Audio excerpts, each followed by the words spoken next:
মুসলিম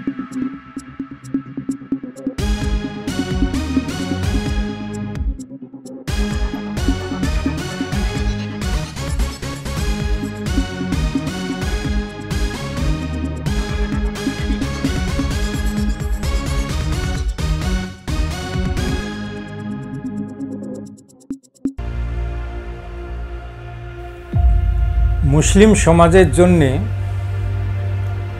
যেভাবে নেতারা, মুসলিম নেতারা বা কোনো দল এদেরকে প্রতারণা করছে, শুধু আজকেই নয়, আপনারা নিশ্চয়ই জানেন। আজ বিজেপিকে বেশি বেশি কমিউনিয়াল তকমা দেওয়া হচ্ছে, কিন্তু বামফ্রন্ট এর মুখ্যমন্ত্রী বুদ্ধদেব ভট্টাচার্য ছিলেন 2000 সালে। উনি বলেছিলেন পশ্চিমবাংলার মাদ্রাসাতে সন্ত্রাসবাদী তৈরি করা হয়, জঙ্গি তৈরি করা হয়।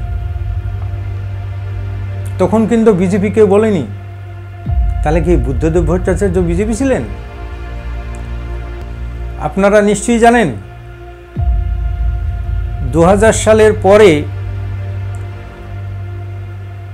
আজ সিনিয়র মাদ্রাসা বা হাই মাদ্রাসাতে যে শিক্ষক নিয়োগ হতো অনলি মুসলমানদের জন্য, কিন্তু বুদ্ধদেব ভট্টাচার্যের আমলেই তৎকালীন মাদ্রাসা মিনিস্টার ছিলেন আব্দুল সত্তার। সেই সিনিয়র মাদ্রাসা হাই মাদ্রাসাতে 40% শিক্ষক অমুসলিম নিয়োগ করতে হবে, বামফ্রন্টই তৈরি করেছিলেন। এটা কি কমিউনিয়াল নয়? আরও শুনলে আপনারা অবাক হয়ে যাবেন। আজ এই হিন্দু এবং মুসলিমদেরকে সম্পূর্ণভাবে প্রতারণা করার জন্য বা অন্যান্য শিক্ষা থেকে বঞ্চিত রাখার জন্য, অন্যান্য চাকরি থেকে বঞ্চিত রাখার জন্য কংগ্রেসের মুখ্যমন্ত্রী সিদ্ধার্থ শঙ্কর রায় এটা বিভেদ সৃষ্টি করে গেছেন। যে ওয়াকফ বোর্ড তৈরি করে গেছিলেন, মাদ্রাসা বোর্ড তৈরি করে গেছিলেন। কেন? আমরা তো ভারতীয় নাগরিক, সেই হিসাবে আমাদের মৌলিক অধিকার আছে প্রত্যেকটা বিষয়ে, প্রত্যেকটা জায়গায় আমাদের শিক্ষা গ্রহণ করা এবং চাকরি করার এবং দেশকে শক্তিশালী গড়ে তোলার। তাহলে আজ সিদ্ধার্থ শঙ্কর রায় আজ মাদ্রাসা বোর্ড এবং ওয়াকফ বোর্ড তৈরি করে আজ বিভেদ সৃষ্টি করে গেছেন হিন্দু মুসলমানের।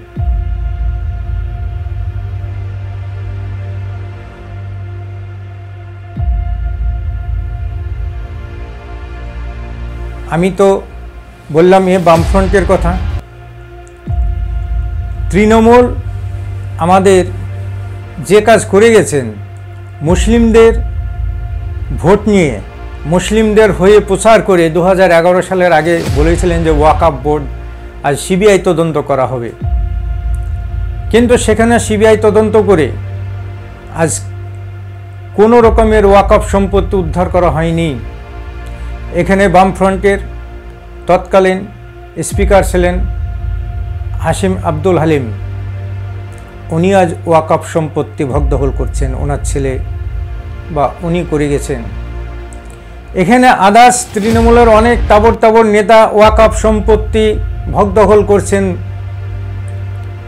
আজ ওয়াকফ সম্পত্তিটাও কিন্তু মুসলিমরাও এক শ্রেণীর দায়ী, যে এই যে ওয়াকফ সম্পত্তির মুতাল্লি কিন্তু মুসলিমরাই। তো সেখানে আজ আমাদের সম্পত্তি এরা তসরুপ করেছেন পার্টিকে ব্যবহার করে, শুধু পশ্চিমবঙ্গে নয়, সারা ভারতবর্ষে আজ ওয়াকফ সম্পত্তি লুট করে গেছেন কংগ্রেসের তাবড় নেতা। আজ সেইগুলা যদি আজ রিকভারি করে, আজ রিকভারির ভয়ে আজ এদের কাছ থেকে এই সম্পত্তি বেহাত হয়ে যাবে, তার ভয়ই কিন্তু আজ ওয়াকফ সম্পত্তি নিয়ে আজ এত আন্দোলন।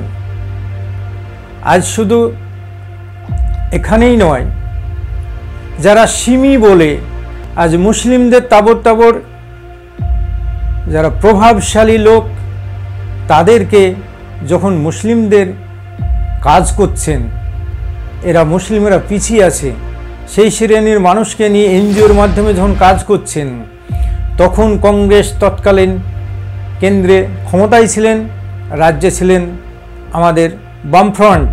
সেই সময় কিন্তু সিমি তকমা দিয়ে ভালো ভালো নেতাদের বিরুদ্ধে সিমি তকমা লাগিয়েছেন। এটা আমি চ্যালেঞ্জ করছি। এরা কিন্তু সিমির সঙ্গে যুক্ত ছিলেন না কোনোদিনই, কিন্তু আজ প্রভাবশালী মুসলিমদেরকে সিমি তকমা দিয়ে গেছেন। আমি চ্যালেঞ্জ করে বলছি, এ বামফ্রন্ট এবং কংগ্রেস মিলে, এটা কিন্তু বিজেপি দেয়নি।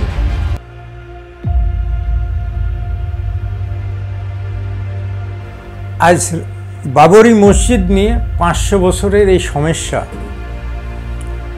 আজ কার ছিল, কে ছিল, বা বাবরি মসজিদের ওখানে রাম জন্ম হয়েছে কি না, আমি এই বিতর্কে যাচ্ছি না। আমি একটা প্রশ্ন করতে চাই যে ভারতবর্ষের প্রত্যেকটা মুসলমানের, মানে গোটা পৃথিবীটাই আমাদের হচ্ছে মসজিদ, যেখানে খুশি আমরা নামাজ পড়তে পারি। তাহলে ভারতবর্ষের আজ 3 লক্ষ প্রায় মসজিদ আছে, সেখানে কিন্তু নামাজ পড়ার মুসলমানরাই নামাজ পড়ে না, নামাজ পড়ার লোক থাকে না। তো বাবরি মসজিদ যে বিতর্কটা শেষ হয়ে গেছে, এটা আমিও এর আগে বাবরি মসজিদ মানে রাম মন্দির তৈরি করার আগেও আমি একই বিবৃতি দিয়েছিলাম যে নতুন প্রজন্ম ছেলে মেয়েদের মধ্যে যেন সাম্প্রদায়িক বীজ না ঢুকে, তার জন্য পার্মানেন্টলি এটা মীমাংসা করা হোক। হয় মসজিদ নাহলে মন্দির, নাহলে উভয় সম্প্রদায় যেখানে সমাজসেবামূলক কাজ হবে, হসপিটাল, এটা করা হোক। কিন্তু সেখানে আজ ভারতবর্ষের যেহেতু 80% হিন্দু, এরা অনেকেই দাবি করছেন ওখানে আজ মন্দির বলে, রাম মন্দির বলে, সেখানে আজ আপনারা জানেন যদি আজ বিপক্ষ আজ এটা রাম মন্দির না তৈরি হতো, তাহলে ভারতবর্ষে আজ সাম্প্রদায়িক দাঙ্গায় উভয় সম্প্রদায়ের মধ্যেই লাখ লাখ ছেলে মেয়েদের খুন হতো বা ধর্ষণও হতো। সেই থেকে আমি মনে করি যে রাম মন্দির ওখানে তৈরি হয়েছে, এটা একদিক দিয়ে খুব ভালো হয়েছে যে সাম্প্রদায়িক বীজটা নষ্ট হয়েছে, অনেকের প্রাণহানি থেকে রক্ষা পেয়েছে। শুধু এখানে নয়, আজ রাম মন্দির বাবরি মসজিদ বলছেন, বাবরি মসজিদ বন্ধ করে দিয়েছিলেন কে? কংগ্রেসের, মানে ভারতবর্ষ স্বাধীনতা হওয়ার পর থেকে যে কংগ্রেস গভর্নমেন্ট ছিলেন, সেই কংগ্রেস গভর্নমেন্টের স্বরাষ্ট্রমন্ত্রী বল্লভভাই প্যাটেল ওই মসজিদে নামাজ পড়া বন্ধ করে দিয়েছিলেন। তারপরে রাজীব গান্ধী সেই মসজিদকে খুলে দিয়েছিলেন কর সেবকদেরকে পুজো করার জন্য, রাম পুজো করার জন্য। তাহলে এখানে শুধু বিজেপিরই দোষ দিলে হবে না। ওখানে যে মন্দির হয়েছে, আমি মনে করি এটা হয়তো ক্ষমতা আছে মুখ্যমন্ত্রীর, তাই ক্ষমতার অপব্যবহার করা হচ্ছে আমি মনে করি। কারণ ওটা হচ্ছে গভর্নমেন্টের টাকায়, ওখানে গভর্নমেন্টের ট্যাক্স প্রত্যেকটা সম্প্রদায়ের, জাতি ধর্ম নির্বিশেষে, আজ হিন্দু, আজ মুসলিম, আজ খ্রিস্টান, আজ জৈন, প্রত্যেকেরই ট্যাক্সের টাকা, রাজস্ব টাকা আয় হয়। আর সেই টাকা দিয়ে মন্দির করা, এটা আমি মনে করি এটা ক্ষমতার অপব্যবহার করা হচ্ছে। কারণ আমি হিন্দু ধর্মে বিশ্বাসী নই এবং কোনো হিন্দু মুসলিম ধর্মে বিশ্বাসী নই, তাহলে গভর্নমেন্টের টাকা দিয়ে আজ ওখানে যে মন্দির করা হলো, সেই মন্দির মানে মুসলমানদের ঈমান নষ্ট করে দেওয়া হলো। কেন? মুসলমানদেরও তো ট্যাক্সের টাকা, সেখানে আজ মন্দির কেন করা হবে? আজ আপনারা জানেন যে আমাদের হজ হাউস ছিল কৈখালি, সেখান থেকে পরিষেবা দেওয়া যেত, পারসার কাছ থেকে দীর্ঘদিন পরিষেবা দিয়ে আসছে, সেখানে দেওয়া যেত।